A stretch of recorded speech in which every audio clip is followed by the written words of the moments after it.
Hello and welcome student. आज हम पाठ 10 झांसी की रानी कविता का आगे का कविता का संदर्भ प्रसंग पढ़ेंगे। 8 नंबर वाला कविता। छीनी राजधानी दिल्ली की, लिया लखनऊ बातों बात।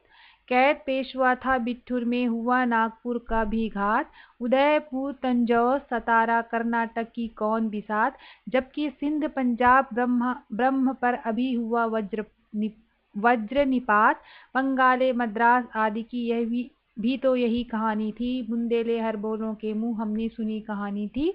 खूब लड़ी मर्दानी बातों झांसी वाली रानी थी। इसका अर्थ है 1857 के स्वाधीनता संग्राम में भारत के राज्यों के पतन के बारे में बताते हुए कवयित्री कहती है कि अंग्रेजों ने दिल्ली छीन ली और उस पर अपना अधिकार कर लिया। उन्होंने लखनऊ को आसानी से जीत लिया, बिठूर के पेशवा को कैद कर लिया, नागपुर पर भी अपना आक्रमण कर लिया। उदयपुर तंजौर सतारा कर्नाटक आदि की क्या औकात थी, उन्हें भी अंग्रेजों ने जीत लिया। उधर सिंध पंजाब और म्यांमार वर्मा आदि का भी पतन हो गया। बंगाल मद्रास आदि राज्यों की कहानी भी ऐसी ही थी।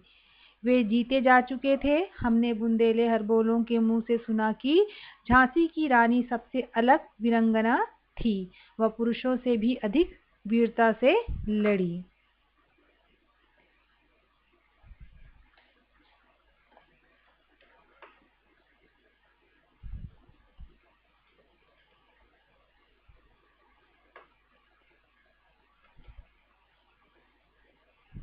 दूसरा नंबर मतलब 9 नंबर।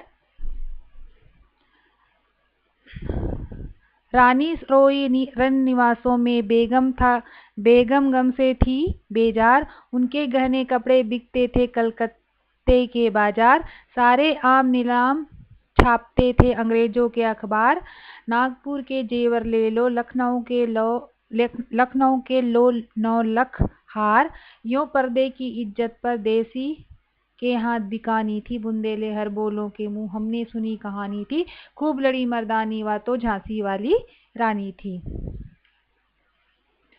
झांसी के राजा की मृत्यु तथा अंग्रेजों के झांसी पर कब्जा कर लेने के कारण रानी अपने रन निवास में दुखी थी और दूसरी रानियों तथा अन्य स्त्रियां भी दुख से परेशान थीं।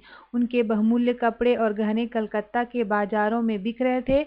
अंग्रेजी अखबार नीलामी की खबरें सबके बीच पहुंच रहे थे, पर नागपुर के जेवर गहने, लखनऊ के 9 लखा हार सबकी नीलामी हो रही थी। वे गहने जो औरतों तथा रानियों की शोभा थे, पर्दे की इज्जत थी, वे दूसरों के हाथों से बिक रहे थे, अर्थात अंग्रेजों के हाथों द्वारा बिक रहे थे। यह कहानी हमने बुंदेलखंड के हरबोलों के मुंह से सुनी थी कि झांसी की रानी लक्ष्मीबाई मर्दों के समान युद्ध लड़ी थी।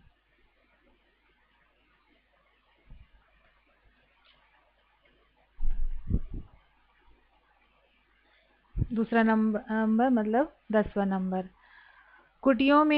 कुटियों में थी विषम वेदना, महलों में आहत अपमान। वीर सैनिकों के मन में था अपने पुरखों का अभिमान। नाना धुंध पंथ पेशवा जुटा रहा था सब सामान। बहन छबीली ने रणचंडी का कर दिया प्रकट आह्वान। हुआ यज्ञ प्रारंभ, उन्हें तो सोई ज्योति जगानी थी। बुंदेले हरबोलों के मुंह हमने सुनी कहानी थी। खूब लड़ी मर्दानी बातों झांसी वाली रानी थी।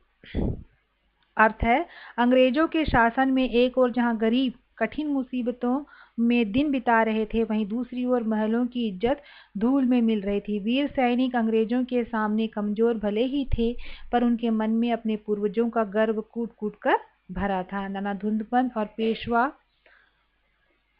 अंग्रेजों के विरुद्ध युद्ध करने के लिए आवश्यक सामान जुटा रहे थे।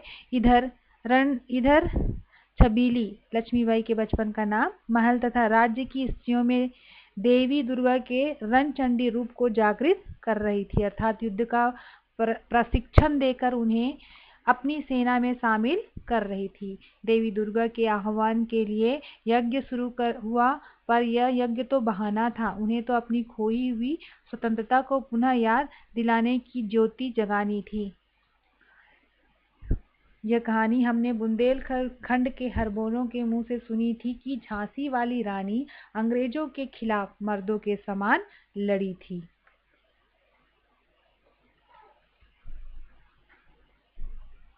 नेक्स्ट वन है, इस स्वतंत्रता महायज्ञ में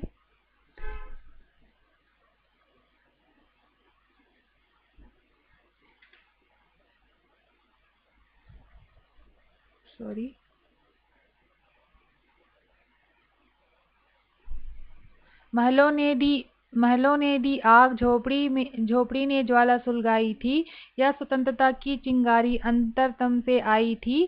झांसी चेती, दिल्ली चेती, लखनऊ लपटे छाई थी। मेरठ, कानपुर, पटना ने भारी धूम मचाई थी। जबलपुर, कोल्हापुर में भी कुछ हलचल उकसाई थी। बुंदेले हरबोलों के मुंह हमने सुनी कहानी थी। खूब लड़ी मर्दानी वा तो झांसी वाली रानी थी। इसका अर्थ है, अंग्रेजों से अपनी आज़ादी छीन लेने की बात महलों में आग की तरह फैल रही थी, तो समाज के अन्य वर्ग भी अंग्रेजों के प्रति गुस्से से भरे थे।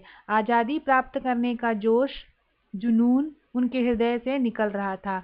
झांसी और दिल्ली जाग चुकी थी, तो लखनऊ में यह जोश आग के लपटों के समान फैला था। मेरठ, पटना, कानपुर में आज़ादी प्राप्त करने की बात सबके दिलों में थी। जबलपुर और कोल्हापुर के लोगों ने भी यह बात भरनी थी, अर्थात उनको प्रेरित करना था। यह कहानी हमने हरबोलों के मुंह से सुनी थी कि झांसी वाली रानी अंग्रेजों के खिलाफ मर्दों के समान लड़ी थी।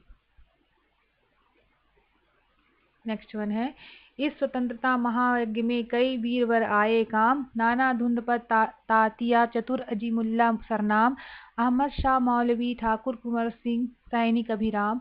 भारत के इतिहास गगन में अमर रहेंगे जिनके नाम, लेकिन आज जुर्म कहलाती उनकी जो कुर्बानी थी। बुंदेले हरबोलों के मुंह हमने सुनी कहानी थी। खूब लड़ी मर्दानी वा तो झांसी वाली रानी।